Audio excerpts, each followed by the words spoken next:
जी न पाइब अगर साथ छूट जाई हो, तुमसे नहीं आके बंधन के टूट जाई हो। फूलवा सुखल बा पतझड़ में बगिया उजड़ गइल, झलल हवा के झोंका सपना बिखर गइल।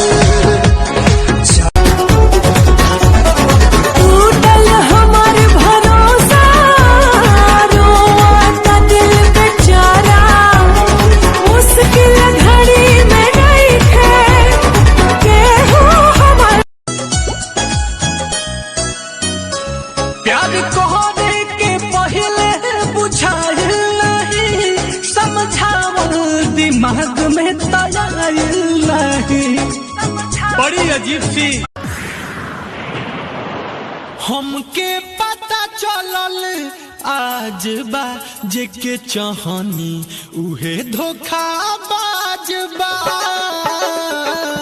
हमके पागल दीवाना तू बा, ना दिखल प्यार में भईनी अकेला तुहरा बिन सन सा।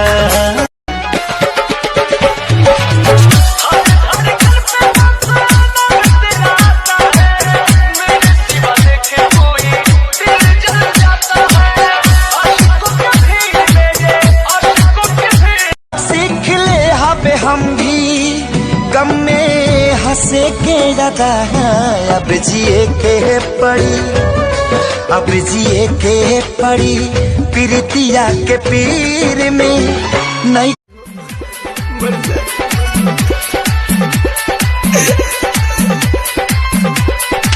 हो धरे कन तू ही बारू परान, ओके तू से जुदा कैसे जिया बड़े से हो गए जुदा जिंदगानी में, फिर जान मन लौट आइल मजा आ गइल। तोहरा हर बात पर प्यार आबद रहे तोहरा साथ।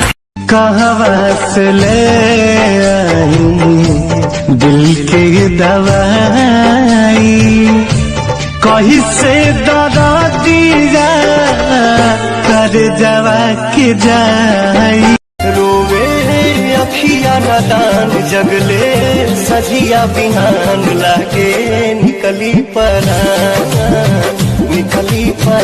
मेहिया के घर उजड़ गइल चिरई के खोता जैसे, जान बिन बेजान भैनी जी बोला कैसे। हरा दियो कुचा गइल बा हमर को के बर्बादी कोरी करबू तू शादी, चिता सचे वाला मोर प्यार के बा। ऐसा नहीं खे भले कार्ड पर नाम भतार के मरे नियन हो रोवत हुई है, लोरावे से काजरा के धोवत हुई है। मनवा न लागत होई पिया के मंगिया में से नुरा परी, केहू तोहर बहिया धरी, सोरा हो सिंगार कही के देखली हर अखिया से नींद दिल से चैन भाग जाला हो, जब ये प्रीतिया के रोग लग जाला हो।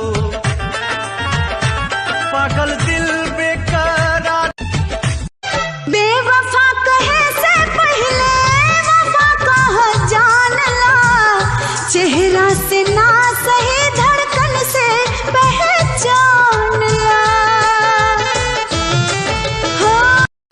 भूल न पाई तुहर सूरतिया दया भेलू, रतिया के सपना में चूरी तू खनका भेलू।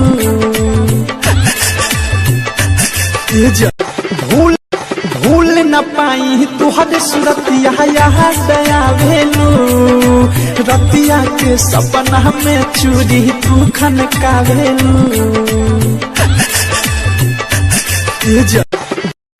भूल न पाई तुहरे सूरतिया याद आवेलू रतिया के सपना में चूड़ी तू खनकावेलू।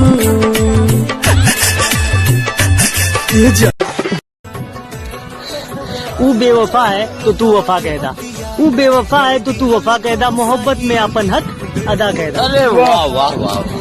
अगर मजाक उड़ावे लगे आपके मासूमियत के तो भाई साहब बात माना, लात मारा, दफा कह। के दूसरा के भोले भुला जाइबू हो, आँख से आँख अपना मिला पाइबू हो। सुतलो पाओ करना मिलते हुई चैन हो, हरे घड़ी हमारे लाए होई बेचैन हो, अखिया के कजारा धोवती हमारे नियन हो रोवत हुई है, लोरावे से काजरा के धोवत हुई है, मनवा न लागत होई पिया के। तोहरा कुछ भी कर जाए, तू नहीं मिलब तो मर जाए। तुझसे भी पहले तेरी सहेली ने किया था प्रपोज, मैं भी लिपट कर। तो इतने पास क्यों आए तुम? दूर ही रहना था ना। अरे यही तो बात है, जब तुम नहीं थी तो मेरा दुश्मन सिर्फ मैं ही था, इसके पहले कि मैं तुम्हारा बन जाऊं। Just go away.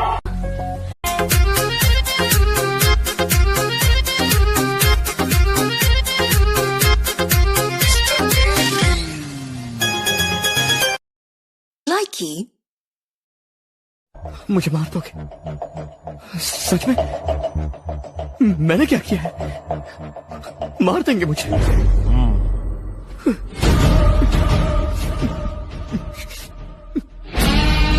मुझे मार